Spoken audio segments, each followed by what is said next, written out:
New gear generator. In ZW3D 2024, we added a new generator that can quickly generate a variety of gears and worm wheels, and they can be generated as features or components.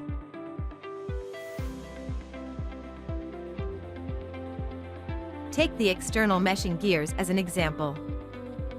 You can set gear parameters such as direction, modulus, pressure angle, and helix angle, and choose whether to generate as a feature or component.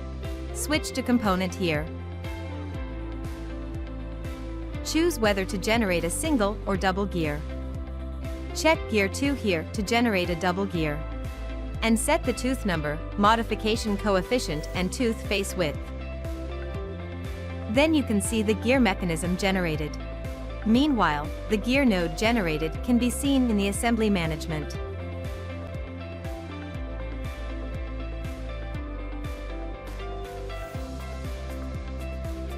Using spur gear can also generate internal meshing gears, racks and pinions.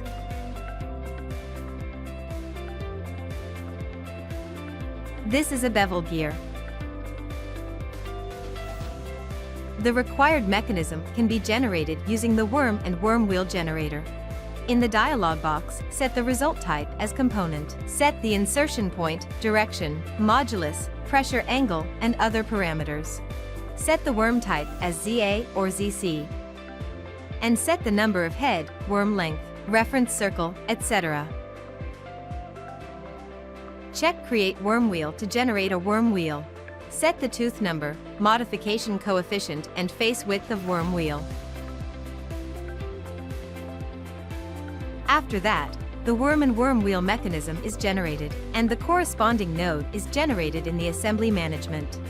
The new gear generator in ZW3D 2024 helps engineers to quickly generate the required mechanisms of gears, worms and worm wheels.